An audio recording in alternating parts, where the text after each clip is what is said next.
Primera de Juan, capítulo 3. Mirad cuál amor nos ha dado el Padre para que seamos llamados hijos de Dios. Hermanos, no parece que no hay una frase más gastada que esa de llamarnos hijos de Dios. Todo el mundo se llama hijo de Dios. Es que todos somos hijos de Dios, dicen las personas, dice la gente. Y la verdad es que cuando nosotros estudiamos las Escrituras, cuando conocemos las Escrituras, nos damos cuenta de que no todos somos hijos de Dios. Los seres humanos que habitan en este mundo, pues no todos son hijos de Dios. Unos son hijos del diablo y otros son hijos de Dios. Categóricamente el mismo apóstol del amor, Juan, quien escribe esta carta, escribe también el Evangelio. Y tanto en el Evangelio como en la carta vamos a encontrar esta expresión de que algunos son hijos del diablo y otros son hijos de Dios. Ahora, yo les quiero preguntar a ustedes, ¿cuántos de ustedes son hijos del diablo? Nadie levanta su mano. ¿Cuántos de ustedes son hijos del diablo? Porque es una expresión que está ahí en la Escritura. Miren, yo a veces pregunto cuántos hipócritas hay aquí y algunos levantan su mano.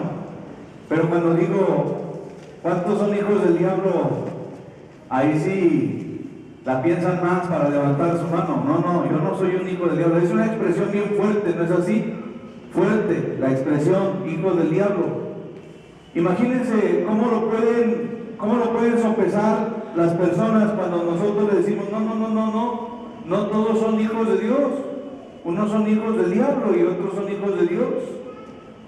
Esa idea debemos tenerla presente para poder calibrar, hermanos, para poder entender la expresión de Juan cuando dice: miren cuál amor nos ha dado el Padre, versículo 1, de que a nosotros nos ha llamado hijos de Dios. Somos llamados hijos de Dios, porque no todos son hijos de Dios. Solamente los que han sido nacidos de Dios, los que han sido engendrados por Dios, son hijos de Dios.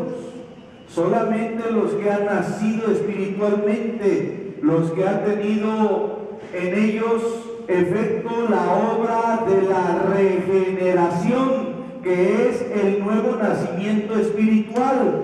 Solamente cuando una persona cree en Jesucristo, se entrega a Él, el Espíritu Santo, que es la presencia de Dios, viene a su vida y le hace nacer de nuevo espiritualmente, le da una disposición a su mente para obedecer el Evangelio, le cambia la forma de ver el mundo del pecado y la forma de ver a Dios. Ahora su corazón está inclinado a buscar a Dios. Esa persona ha nacido de nuevo y como ha nacido de Dios es llamado hijo de Dios.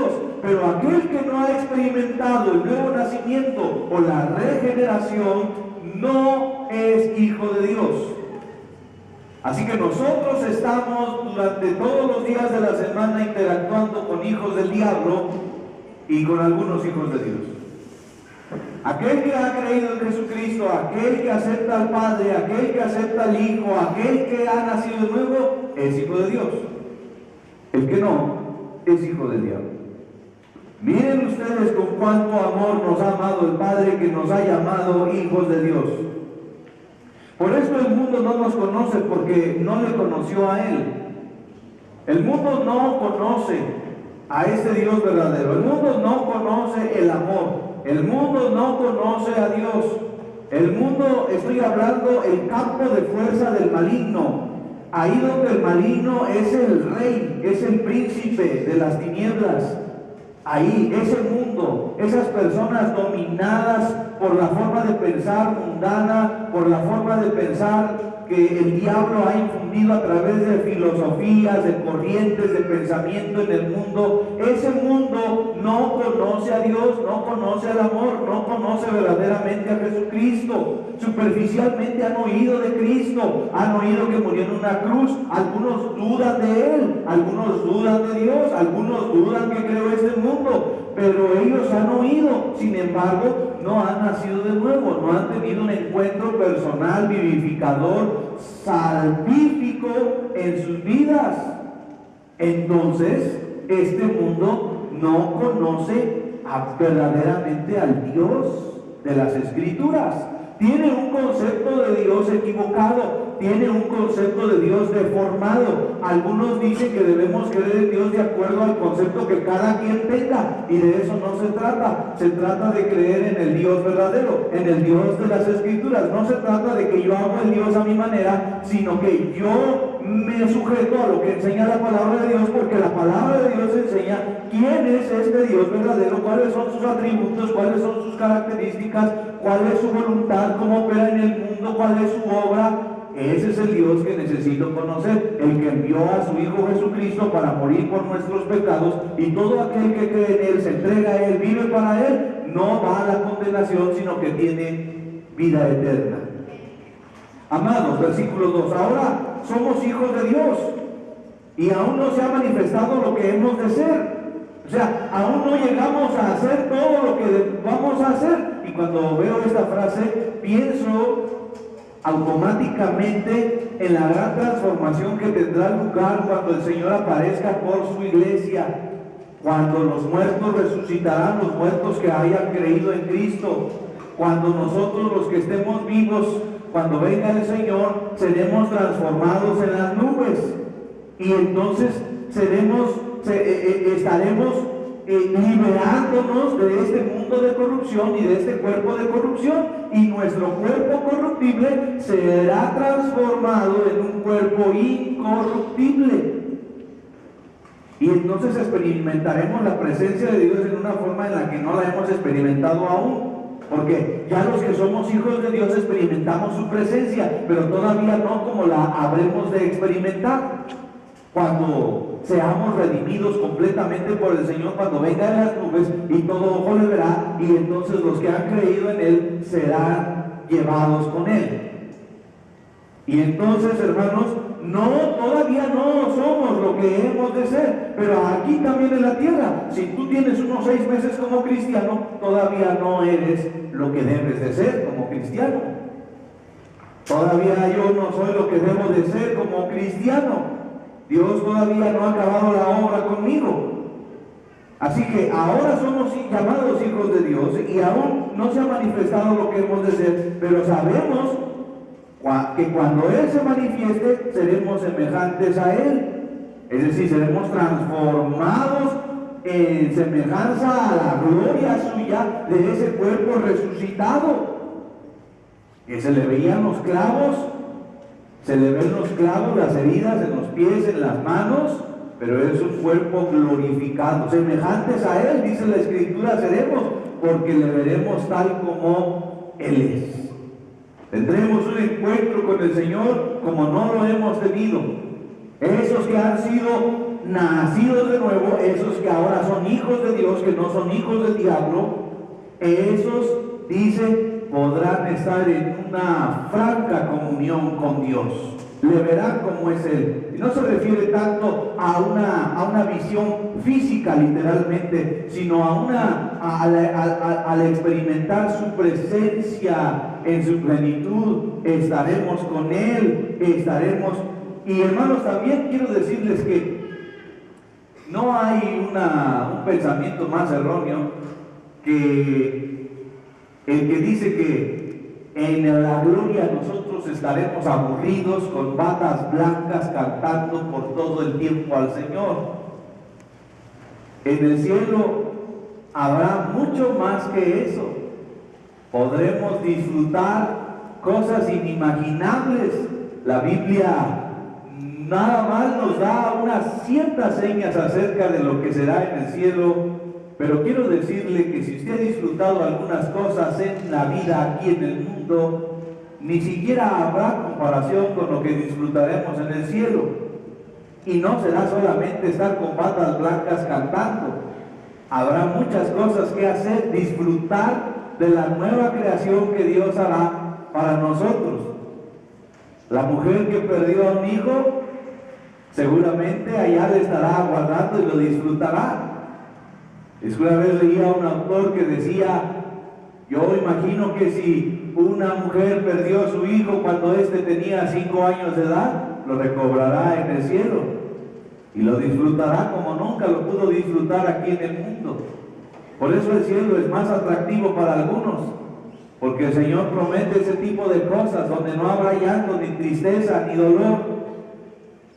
Así que el cielo, hermanos, si nosotros pudiéramos ver tener la experiencia, en una visión de ver lo que hay en el cielo, les aseguro, hermanos, que ya no quisiéramos regresar a este mundo, nos quisiéramos quedar allí, le rogaríamos a Dios que nos quedáramos, porque aquello es muchísimo mejor que lo que nosotros tenemos aquí en el mundo.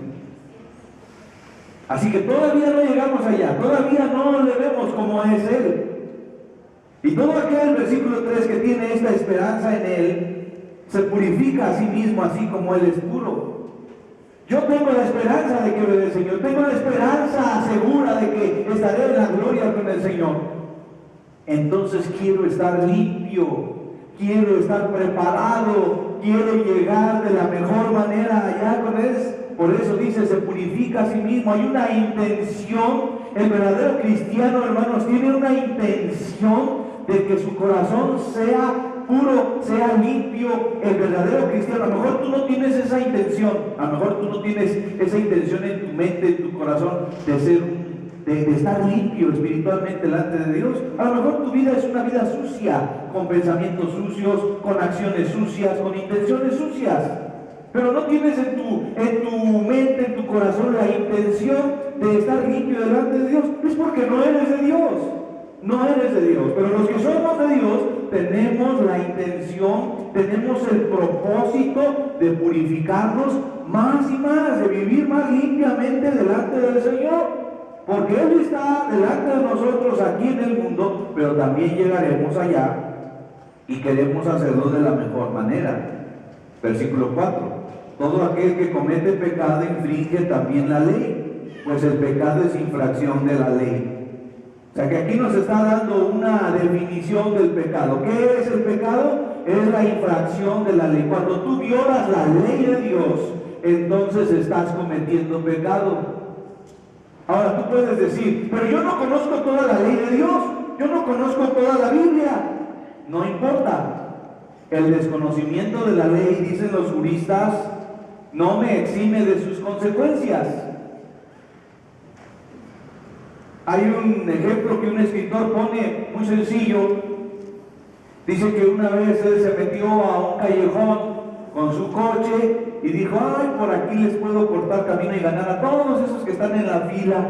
Ay, ay, ay, y se fue en el callejón y llegó a su casa emocionado y le dijo a su esposa, mira esposa, cuán inteligente soy, encontré un camino con el que puedo ganarles a todos los demás, fíjate nada más. Y dijo, ah, pues mañana me lo enseñas. Y dice que a la mañana siguiente él iba muy orgulloso de que se sentía tan inteligente que les ganaba a todos los demás. Mientras estaba la fila de autos allí queriendo pasar por la ruta que se acostumbraba, él corta por el callejón y estaba tan feliz y le dice, ¿cómo ves? Y le dice, sí, pero ¿sí viste el letrero que hay allí? ¿Letrero? ¿Cuál letrero? Pues que está prohibido el paso por aquí, no puedes pasar. ¿Cómo?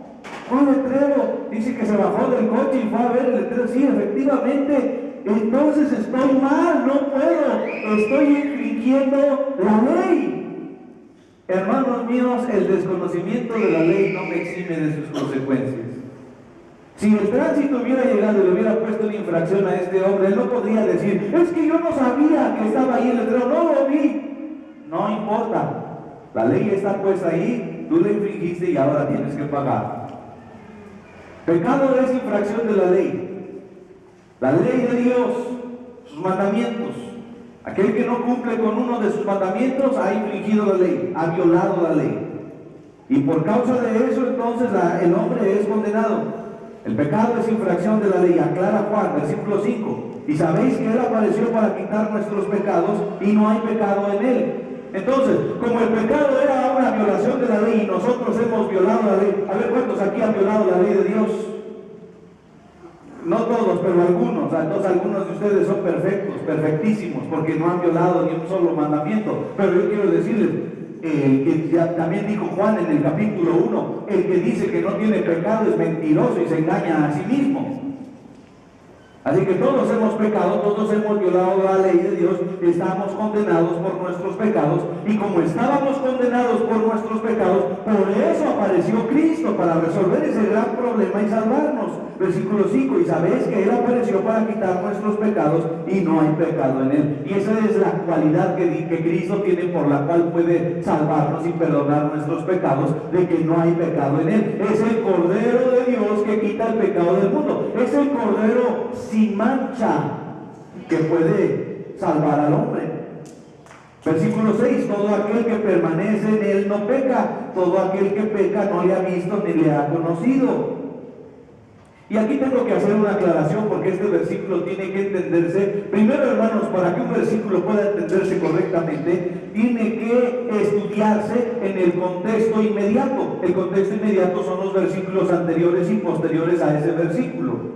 Entonces digo que si yo tomo ese versículo nada más, puedo erigir una doctrina de ese versículo, pero una doctrina equivocada. Para que sea una doctrina correcta, yo tengo que tomar ese versículo y ver qué relación tiene con los versículos anteriores y posteriores, y poder entender el pensamiento del autor. Pero también está el contexto remoto. El contexto remoto es todo lo que la Escritura dice acerca de este tema con respecto a este versículo. Entonces, la aclaración es esta, y lo vamos a confirmar en los siguientes versículos. Cuando usted toma el versículo 6 y dice, todo aquel que permanece en Él no peca. Pregunta, ¿cuántos de ustedes han permanecido en Cristo? Algunos de ustedes van a decir, yo he permanecido en Cristo. Ahora yo le voy a preguntar, ¿y usted ha pecado? ¿Ayer pecó? ¿Hoy a lo mejor pecó?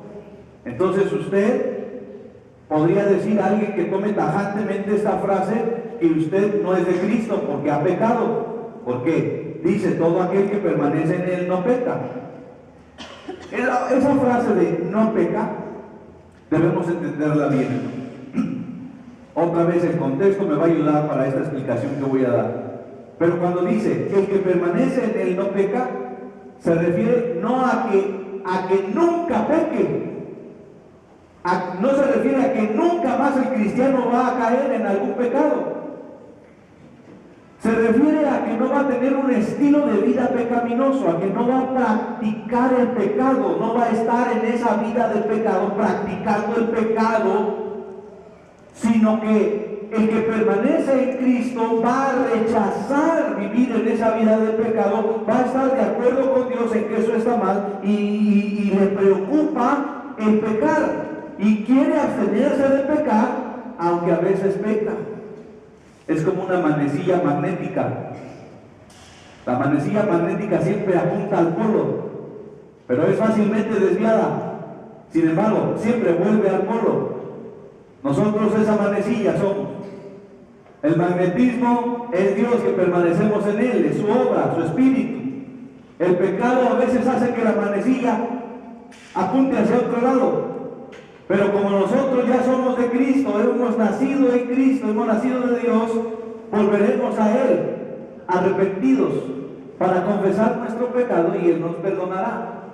Esa es la gran diferencia entre un nacido de nuevo y uno que no ha nacido. El que no ha nacido no tiene pesar por el pecado, no le importa si está mal con Dios, no tiene ningún remordimiento. O a lo mejor tiene en su conciencia algún remordimiento, pero bueno, todo el mundo lo hace, lo minimiza, lo justifica, se justifica a sí mismo y sigue adelante con su vida del pecado. Pero el que ha nacido de nuevo no puede ser así.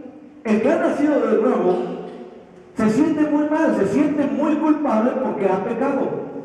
O como yo les he dicho en otras ocasiones, el verdadero cristiano, hay una de las marcas que podemos entender, es que no puede pecar a gusto. No se peca a gusto, porque sabemos que estamos violando la ley de Dios, porque sabemos que estamos mal delante de Dios y estamos errando el blanco en la voluntad de Dios. Entonces dice, versículo 6, todo aquel que permanece en Él no peca. Todo aquel que peca no le ha visto ni le ha conocido. Todo aquel que persiste en ese estilo de pecado, en esa vida de pecado, entonces no le ha visto, no conoce verdaderamente a Dios. Si alguien dice, ay sí, mi Dios, mi Cristo siempre ha estado conmigo, pero sigue manteniendo un estilo de vida pecaminoso, pensamientos, intenciones, deseos pecaminosos, y sigue dando rienda suelta a ese asunto, entonces esa persona no ha conocido verdaderamente a Dios. Pero el que ha conocido a Dios se siente tan mal, hermanos, es una tristeza. Nuestro espíritu se aflige porque no estamos de acuerdo a la voluntad de Dios. Versículo 7, hijitos, nadie os engañe. El que hace justicia es justo como Él es justo. Ahora, quiero decirles, hermanos, que el apóstol seguramente le habla aquí, nadie os engañe, nadie les induzca al error, hablando a los grupos gnósticos de aquel tiempo y algunos grupos que podemos decir antes y ahora llamados antinomianistas. Les voy a explicar qué es el antinomianismo. En pocas palabras, el antinomianismo es la creencia de que tienes licencia para pecar al fin que Dios te perdona. Anti quiere decir contra, nomos quiere decir ley, contra la ley de Dios. Es una persona que dice, pues yo voy a pecar al fin que la gracia de Dios es tan grande que Él me perdona. O como esa secta, corríjanme si estoy mal, pero algunos de ustedes sabrán, me parece que se llamaba Creciendo en Gracia. Un hombre lo dirigía de apellido Miranda, que él decía que los cristianos ya no pecan, que el que ha nacido de nuevo, el que ha nacido de Dios, pues ya si comete pecados ya no son tipificados pecados, ya no es pecado eso, porque ya está lavado con la sangre de Cristo, ya no es malo, ya no es pecaminoso, ya el cristiano puede vivir como sea porque la gracia de Dios lo sostiene y lo perdona. En otras palabras, lo que él estaba haciendo es dándoles licencia a las personas para pecar. Y así hay cristianos o personas que se creen cristianos que creen de esa manera. Yo voy a pecar al fin que Dios me perdona. Lo tienen que contrastar con el libro de Hebreos, cuando en el libro de Hebreos nos dice que horrenda cosa es caer en manos de un Dios vivo, lo terrible que es pecar deliberadamente. Entonces, hermanos, esto es algo muy serio, porque a la vez de que nosotros debemos resistir el pecado, debemos entender que la gracia de Dios es tan grande que Él nos recibe si venimos arrepentidos, no cínicos, sino arrepentidos delante de Dios y decirle, Señor, yo he fallado, he hecho esto, por favor perdóname, me siento indigno, me siento sucio. La gracia de Dios nos cubre, la sangre de Cristo nos limpia de todo pecado, dice Juan, pero eso no nos habilita para tener licencia para pecar. Somos salvos por siempre, los que verdaderamente han sido regenerados, pero no tenemos licencia para pecar. El que dice que tiene licencia para pecar no ha entendido bien la doctrina de la seguridad de la salvación. Hijitos, versículo 7, nadie os engañe, el que hace justicia es justo, como Él es justo. O sea que el que vive bien, el que vive agradando a Dios, con buenas obras, con un estilo de vida bueno, agradable delante de Dios, es de Dios y está imitando a su Padre, está imitando a Cristo, a su Rey. Versículo 8, el que practica el pecado es del diablo. ¿Ya vieron ahí? El que practica el pecado. El que está viviendo en ese estilo de vida pecaminoso. ¿Qué es practicar? Es hacer continuamente una vez, otra vez, una cosa. El que practica el pecado es del diablo. Aguas, hermano, aguas, amigo, cuando tú estés practicando una cosa, un hábito pecaminoso, una situación ahí en tu vida. El que practica el pecado es ¿de quién? Del diablo. Vosotros sois de vuestro padre el diablo, dijo Jesús en Juan 8. Le dijo así. Qué tremenda Qué terrible frase, ¿no? Qué terrible acusación. Vosotros sois de vuestro padre el diablo, que practica el pecado desde el diablo. Como diciendo Juan aquí, no te engañes. El hecho de venir a la iglesia, el hecho de cantar cantos a Dios, el hecho de hacer cosas para la obra de Dios, no es todo. Tienes que examinarte, porque el que practica el pecado es del diablo. Porque el diablo peca desde el principio, él ha pecado siempre. Para esto apareció el Hijo de Dios. ¿Quién es el Hijo de Dios? Cristo, para deshacer las obras del diablo. Por eso es contradictorio que si yo he nacido de Dios y practico un estilo de vida pecaminoso, diga que soy de Dios, cuando Él mandó a su Hijo para deshacer las obras del diablo, que son las que está practicando la gente. Entonces, como yo he sido regenerado, estoy en oposición a las obras del diablo, porque Cristo vino a deshacer esas obras. Entonces no se supone que el cristiano viva ese estilo de vida pecaminoso. Versículo 9: todo aquel que es nacido de Dios. ¿Cuántos han nacido de Dios? Todo aquel que es nacido de Dios no practica el pecado, porque la simiente de Dios permanece en él. ¿Cuál es la simiente de Dios? La semilla de Dios permanece en él. Él ha implantado su semilla que está creciendo y da fruto. La semilla, su espíritu, su presencia, su palabra. Él ha implantado su presencia en nosotros, los que hemos creído y nacido de él. Dice, porque la simiente de Dios permanece en él y no puede pecar porque es nacido de Dios. No puedo permanecer en ese estilo pecaminoso, en esa forma de vivir tan pecadora. No puedo permanecer en eso porque he nacido de Dios. No puedo estar practicando el pecado, aunque lamentablemente a veces fallamos y pecamos.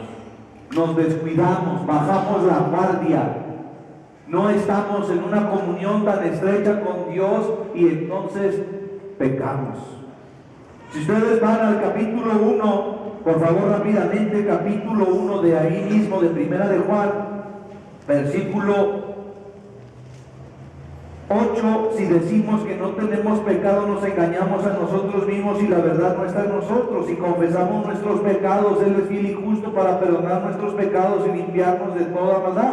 Si decimos que no hemos pecado, le hacemos a Él mentiroso y su palabra no está en nosotros. Es decir, los cristianos pecamos. Pero es muy diferente decir que pecamos ocasionalmente a decir que tenemos un estilo de vida pecaminoso.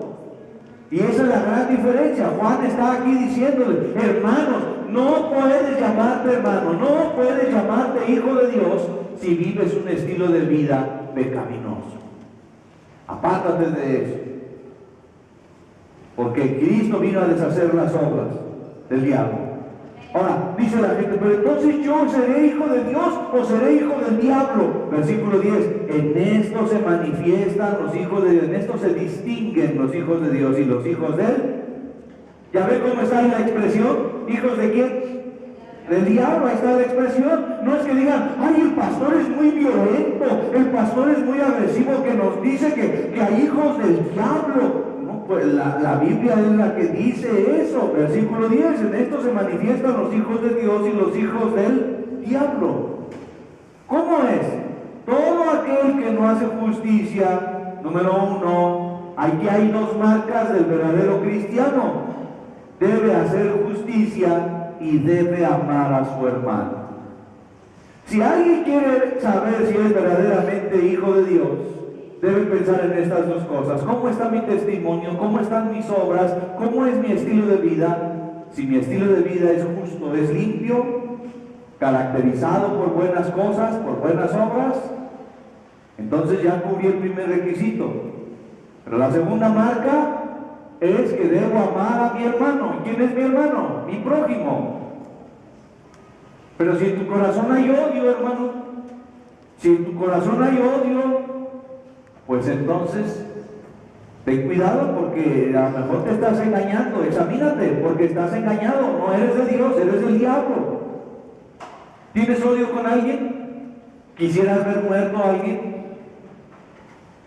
tienes dificultad para perdonar a tu papá, a tu mamá, a tu hermano, a tu cuñado, a tu maestro, a alguien que te engañó, a alguien que te traicionó, ten cuidado, porque probablemente tú no seas de Dios, eres del diablo. No lo digo yo, lo dice la Biblia, lo acabamos de leer.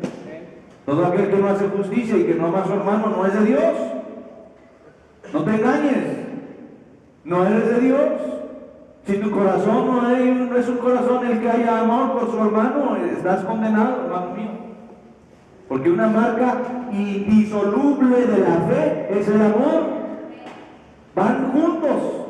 No puedo decir que creo en Dios y aborrecer a mi hermano. No. Si creo en Dios, fe, debo de amar a mi hermano. Amor y fe van juntos.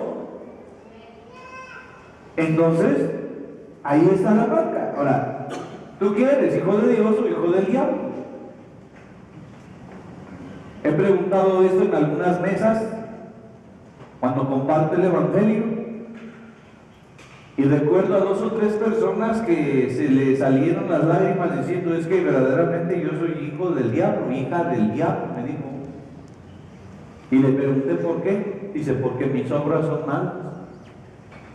Y porque hay odio en mi corazón, hay envidia, hay celos. Entonces, ¿qué necesitas hacer? Quiero ser hija de Dios. ¿Cómo le hago para ser hija de Dios? Yo le dije: tienes que nacer de nuevo. ¿Y cómo nazco de nuevo? Yo le dije: tienes que creer en Jesucristo, que Él es tu Señor, tu Salvador, y ahora alinear tu vida a su voluntad. Tienes que conocer su palabra y tienes que empezar a vivir de acuerdo a su ley y implorar que el Espíritu Santo esté en tu vida y su presencia te guíe y te domine. ¿Quieres hacerlo? Dijo: sí. ¿Cómo le hago? Vamos a orar primeramente. Y entonces dijo: Señor, sinceramente yo he pecado, yo he fallado, pero quiero que tú vengas a mi vida, quiero que tú me aceptes, quiero que tu Espíritu esté en mí. Por favor, sálvame, porque estoy condenada. No quiero vivir como hija del diablo, quiero ser tu hija, Señor. Y hermanos, también puedo recordar cómo a esta muchacha la transformó Dios. Y de vivir como una hija del diablo, con promiscuidad, fumando, con vicios, con malas palabras, ser transformada a una nueva criatura. Esa es la obra de Dios, no es la obra del pastor, no es la obra de la iglesia, nada más. Es la obra que solamente puede hacer Dios a través de su Espíritu. Entonces, ¿cómo podemos saber? La Biblia es muy clara. ¿Cómo podemos saber si somos hijos de Dios o hijos del diablo? Versículo 11: porque este es el mensaje que habéis oído desde el principio, que nos amemos unos a otros. Desde el principio, este es el gran mandamiento: ámense unos a otros, no se odien, no se maten, ámense, sean humildes y ámense. Toleren a los demás, no se crean mejor que el otro, no se crean orgullosos, no quieran las cosas para ustedes nada más, sean amables, sean gentiles, no busquen lo suyo, primero piensen en el otro. Primero yo, luego yo y después yo. No, primero el otro. ¿Por qué tiene que ser mi lugar? ¿Por qué tengo que yo comer primero? ¿Por qué tengo yo que tener primero las cosas? Somos egoístas, no amorosos.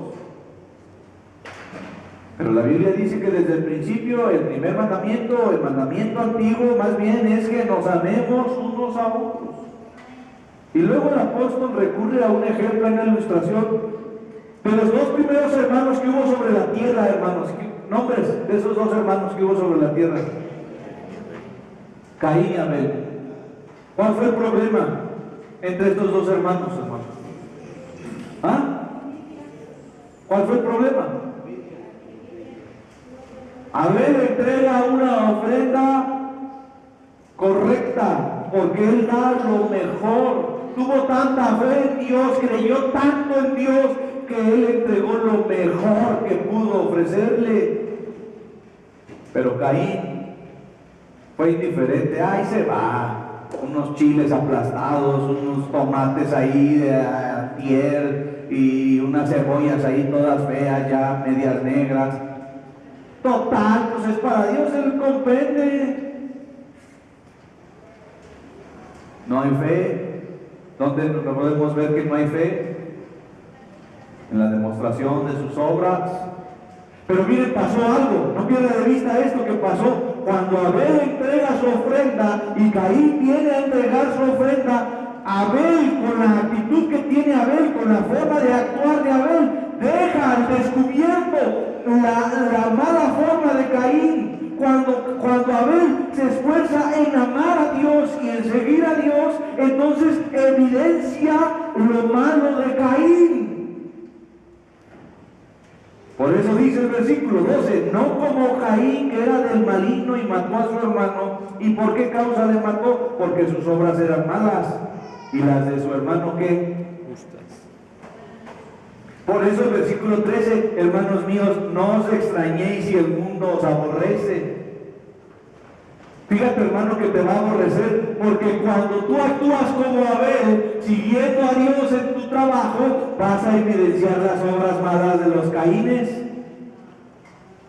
Por eso el mundo nos aborrece. Oye, pues te queremos pedir que, mira, pues que tú te quedes calladito, que no le digas nada al patrón, nosotros vamos a agarrar aquí una cosa. Es que ya ves cómo es él, muy mala persona, y tenemos que compensar, esta es nuestra venganza. Pero mira, nada más te pedimos si tú no quieres participar de esto, pero tú como cristiano, ¿qué puedes hacer? Cuando la Biblia te dice que seas leal a tu patrón, que seas justo, que obres con justicia, porque dejar un crimen así es cometerlo también. Entonces tiene que decirle, patrón, yo soy cristiano, alguien se está robando con esto y esto. Cuando tú no actúas como los demás, los dejas en evidencia y el mundo te va a aborrecer. El mundo se va a dar cuenta que tú eres cristiano. Joven, cuando tú vas a la universidad, a la escuela, a la prepa, y entonces están ahí unos con sus revistas pornográficas y todo, ¿verdad? Ven a ver lo que estamos viendo aquí. Y tú dices, no, mis ojos son de Dios, mi corazón es de Dios, yo no puedo ensuciarme de esa manera. Ay, ¿tú qué te crees? Y empiezan a echarle tierra a esa persona. Porque a los ojos de ellos él está mal, el cristiano. Y lo empiezan a aborrecer. En el trabajo, vente, vamos a echarnos una y ven, Y cuando tú no consientes con eso, entonces te empiezan a aborrecer. Oye, vamos a hacer el altar para el de muertos y todo, ven. No, es que yo no participo de eso porque la Escritura dice, yo soy de Dios y nosotros somos luz porque Él es luz. ¿Qué te pasa? ¿De qué estás hablando? Dice la gente, estás mal. El mundo nos aborrece porque actuamos como Abel y queda evidenciado el Caín. Y el Caín le da tanto envidia y tanto que mata a su hermano. Por eso la Escritura dice, hermanos míos, no se extrañen que el mundo los aborrezca. La maravilla no es que nos aborrezca, la maravilla es que nos amen. Hermanos, si esta predicación la llega a escuchar la gente del mundo que no conoce a Dios, me va a odiar. Este grupo sin amor no los incluye. Nada de eso, hermanos. Queremos que el mundo conozca a Cristo, queremos que el mundo se salve. Pero la doctrina del Señor no es aceptada por el mundo porque son dos mentes distintas. Entonces el mundo nos aborrece. Versículo 14, nosotros sabemos que hemos pasado de muerte a vida. ¿Cuántos han pasado de muerte a vida? ¿Cuántos estaban muertos en sus delitos y pecados? El Señor nos ha hecho pasar de muerte a vida nueva, a vida eterna, a vida nueva con Dios. Y nosotros sabemos que hemos pasado de muerte a vida en que amamos a los hermanos. Tú estás obligado, como yo, hermanos, naturalmente en la vida de Dios, a amar a tu hermano. Ay, es que yo no estoy obligado a amar a todos. Eso es lo que tú piensas, pero lo que dice la Biblia es que si tú has pasado de muerte a vida, una de las marcas de que tú eres salvado es que amas a tu hermano. El que no ama a su hermano permanece en muerte. ¿Cuántos odian a su hermano? A ver aquí, levanta tus manos. No, todo el mundo aman a Dios, ahora aman a Dios y aman a su hermano. Pero el que odia a su hermano permanece en muerte, está en condenación. Todo aquel que aborrece a su hermano es homicida. ¿Por qué? Porque lo quiere ver muerto. Ay, ese mejor, daría mejor que se muriera, dice la gente. Hoy todo se solucionaría si se muriera ese.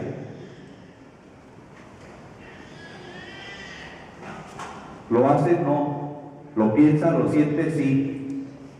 El que aborrece a su hermano no necesita matarlo literalmente, porque ya es un homicida. Dice Cristo también en su sermón del monte: y sabéis que ningún homicida tiene vida eterna permanente con él. Alguien que tiene odio en su corazón está condenado, va rumbo al infierno, no tiene vida eterna.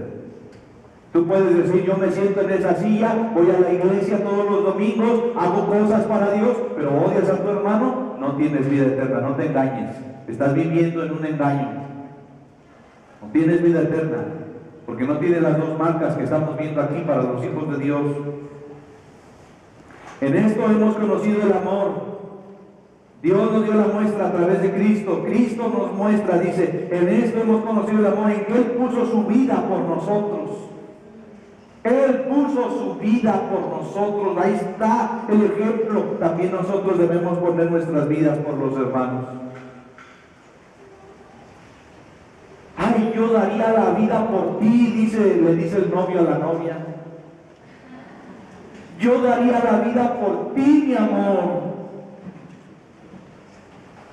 Yo daría la vida por ti. Dice: ya van 10 veces que me lo dices, pero no veo que realmente pase, dice.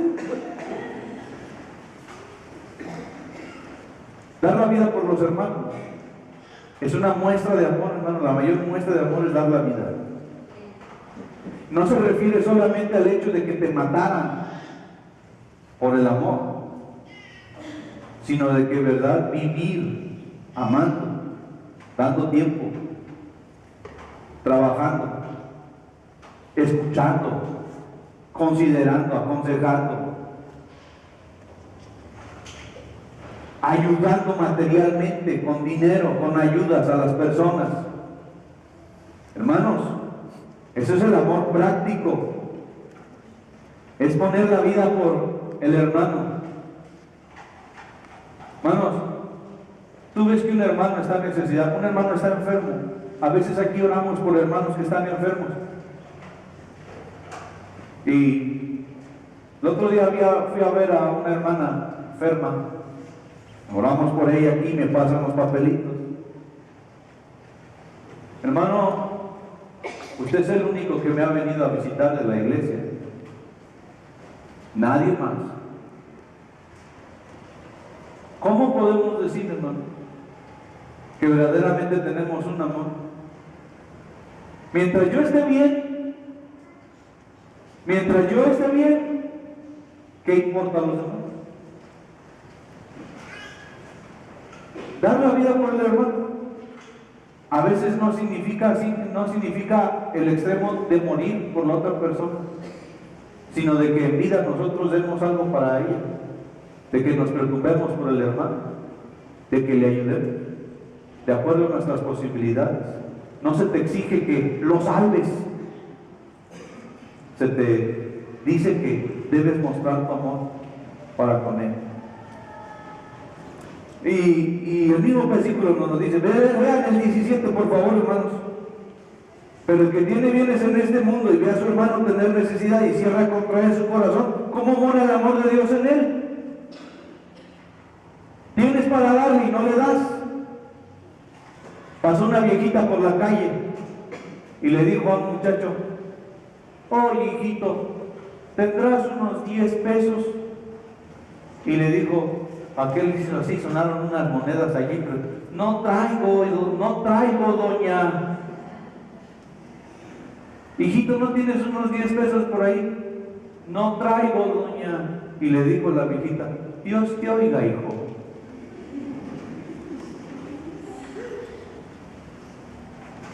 Hermanos,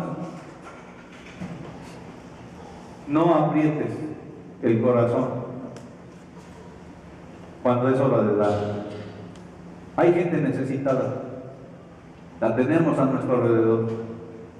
El cristiano debe ser alguien que da, alguien que se apiada de los demás. No va a cerrar su corazón contra él, porque entonces está contradiciendo el amor que dice tener en Cristo. 18. Hijitos míos, no amemos de palabra ni de lengua, sino de hecho y en verdad. Y en esto conocemos que somos de la verdad y aseguraremos nuestros corazones delante de Él. Pues si nuestro corazón nos reprende, mayor que nuestro corazón es Dios y Él sabe todas las cosas. Amados, si nuestro corazón nos reprende, confianza tenemos en Dios. Quiero decirles, hermanos, este pasaje, estos últimos versículos que he leído, se refiere al doble asunto que ocurre en el corazón. Digo doble porque cuando el cristiano no hace lo que Dios le manda, lo que ha entendido que es la voluntad de Dios, el corazón nos reprende. En otra versión dice la conciencia: andas mal, no estás haciendo las cosas de Dios. Te pidió el necesitado y lo dejaste ir con su necesidad, sabiendo que tú podías ayudarlo. El corazón te reprende. Y tú puedes decir, ay, bueno, pero Dios, mayor es Dios, Él sabe todas las cosas, Él sabe si lo has hecho o no. Pero también es doble porque hay veces, hermanos, que el cristiano tiene una culpabilidad que no es necesaria. Una culpabilidad porque tiene culpabilidad por algo que hizo en el pasado, en sus pecados, tiene culpabilidad porque no puede alcanzar el estándar, el ideal del cristiano, y siente una apuración, una preocupación. Mayor es Dios, Él conoce todas tus obras. Él te ha dado la calidad de hijo, entonces ven con confianza a Él. Ven con confianza a Él. Ahora el versículo 2, y cualquiera cosa que pidiéremos la recibiremos de Él, porque guardamos sus mandamientos y hacemos las cosas que son agradables delante de Él. ¿Eso qué quiere decir? Hermanos, el apóstol Juan le da un consuelo a los hermanos que pueden estar en dificultades y les dice, oren a Dios, Dios nos va a conceder todas aquellas cosas mientras nosotros estemos en su voluntad, porque el que está en su voluntad no va a pedir en oración cosas que están fuera de la voluntad de Dios. Ay, Señor, te pido que me ayudes a entregar bien este kilo de droga, porque líbrame, Señor. ¿Qué? El que está en Dios no va a pedir ese tipo de cosas porque conoce la voluntad de Dios. Ay, Señor, ayúdame en esta fiesta a la que voy a ir, donde hay vicio, hay droga, hay malas palabras, son mis amigos, pero bendíceme, Señor, protégeme ahorita que me voy a las 12 de la noche para que cuando regrese a las 4 de la mañana todo esté en orden. Señor, bendíceme ahorita que voy a ir con esta mujer que no es mi esposa a tal hotel para que no nos vea nadie. ¿Verdad que no? No puede ser, no puede ser. Pero aquel que es piadoso, aquel que busca agradar a Dios, como está buscando vivir en la voluntad de Dios, sus peticiones son de acuerdo a la voluntad de Dios. Dios le puede conceder eso con mucha seguridad, lo que está pidiendo. Sin embargo, nunca debemos olvidar que Dios es soberano y Él decide si nos da o no lo que nosotros le pedimos. Debemos pedir de acuerdo a su voluntad. Y debemos asegurarnos que nosotros estemos viviendo en su voluntad. Versículo 23, y este es su mandamiento, que creamos en el nombre de su Hijo Jesucristo y nos amemos unos a otros como nos lo ha mandado. Fe y amor, creamos en Cristo, amemos a los hermanos. Fe y amor van de la mano. Y el que guarda sus mandamientos permanece en Dios y Dios en él. Y en esto sabemos que Él permanece en nosotros por el Espíritu que nos ha dado. Y empieza a introducir la palabra Espíritu que veremos en el próximo capítulo. Él nos ha dado su Espíritu, su presencia misma a los que creemos, para seguir creyendo en Dios y para amar a los hermanos. Hermanos, yo les he comentado que un día vi en la televisión, estaba un psicólogo, un sociólogo, estaban siendo entrevistados. Y luego alguien mencionó la frase de que Jesús dijo que debemos amar a nuestros enemigos. Y uno de ellos dijo, Jesús estaba loco. Eso es imposible. Es imposible, dice, ¿cómo un ser humano va a amar a su enemigo? Por si es su enemigo, ¿cómo lo va a amar? Y yo estaba oyendo esa entrevista y dije que es cierto, estoy de acuerdo con esa persona. No estoy de acuerdo en que Jesús estaba loco, lo que estoy de acuerdo es que es imposible que el hombre pueda amar a su enemigo. Es imposible porque mientras no tenga la presencia de Dios en su vida, con sus propias fuerzas, no podrá amar a su enemigo, hermano. El amor a los enemigos solamente lo puede realizar aquel que es de Dios, el que ha nacido de nuevo, el que tiene el Espíritu de Dios, la presencia de Dios. Usted nunca va a triunfar en hacer la voluntad de Dios a menos que usted nazca de nuevo, a menos que el Espíritu de Dios esté reinando en su vida. De otra manera será imposible. Será imposible. No son obras que cuenten para Dios. El justificado nunca es justificado por sus obras, pero el que es justificado siempre obra para Dios. Hermanos, amémonos unos a otros, porque esa es la voluntad de Dios. Que en nuestro corazón no haya odio. Examínate, hermano mío, cómo estás, si eres de Dios o no eres de Dios.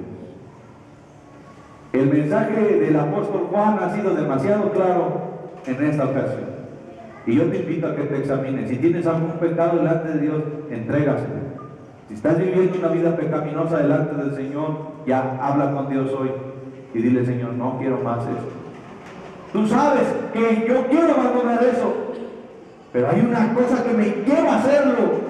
Ayúdame porque no tengo las fuerzas. Eso es lo que quiere escuchar el Señor. Nuestra debilidad, la inseguridad de nosotros mismos, para depender absolutamente de Él. Empieza a creer en Él, empieza a confiar en Él. Dios no te defraudará. Entrégale tu corazón y tu vida.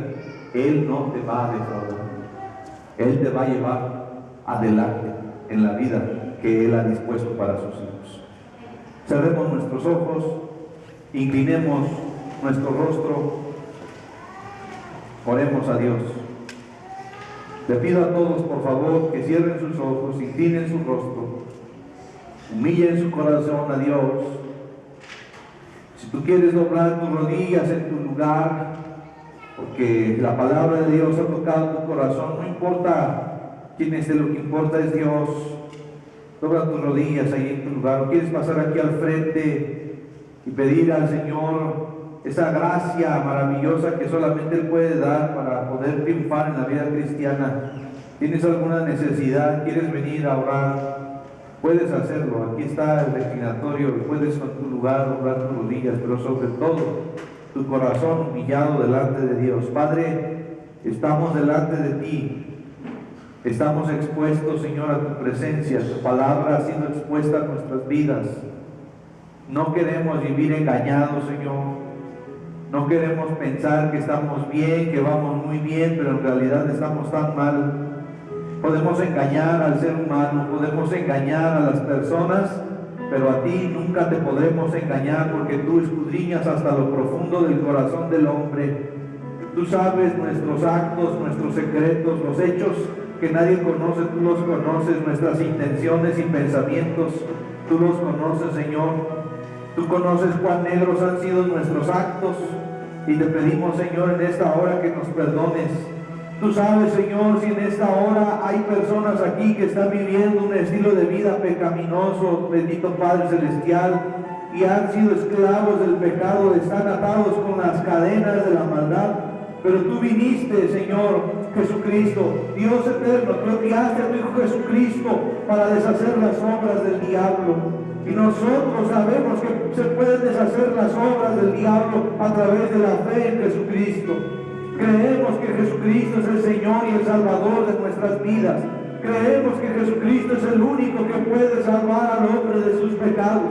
Creemos que la sangre de Jesucristo fue derramada para expiar los pecados de todo aquel que cree. Señor, te entregamos nuestra vida y nuestro corazón. Perdónanos, Señor, Habrá entre nosotros alguien que esté viviendo en promiscuidad, en maledicencia, en vicios. Señor, sentirán algunos que no podrán dejar su vida de pecado, pero en ti hay poder. Y tú, Señor, nos llevarás a la libertad y también a poder amar a nuestros hermanos. Padre, hay alguien aquí entre nosotros que tenga odio en su corazón, que sienta que no puede perdonar a su hermano, a su papá, a su mamá, a alguien, a un ser humano. Señor, en el nombre de tu Hijo Jesucristo te pedimos perdón primeramente a ti y perdonamos a la persona. Nuestros sentimientos todavía no se acomodan, pero queremos en nuestro espíritu hacer tu voluntad. Tenemos la voluntad de perdonar. Queremos hacerlo porque sabemos que es bueno y eso te agrada. Y te pedimos que tu gracia nos asista para que nuestros sentimientos puedan ser acomodados a tu voluntad, Señor. Toca nuestro espíritu, toca nuestra mente, lo profundo de nuestro ser, para llevar a la realidad tu palabra de amarnos unos a otros. Tú nos has amado, Señor. No queremos ser del diablo, queremos ser tuyos, Señor. Amarte a ti y amar al hermano. No tener indicios en nuestro corazón de amar, de odio hacia los demás, sino tener la plena seguridad de que estamos en paz con todos, en paz contigo, en paz con nuestro hermano. No importa que nos haya tratado mal, no importa que aquel ser humano haya hecho cosas horribles con nosotros. Dios, en esta hora lo perdonamos en tu nombre, porque todo eso de alguna manera nos ha llevado hasta el día de hoy aquí ante ti. Te pedimos, Señor, que nos ayudes y nos des la fuerza, la fortaleza, esa gracia maravillosa para seguir adelante en la vida cristiana. Yo confieso que Jesucristo es mi Señor y mi Salvador. Soy tuyo, tú eres mío.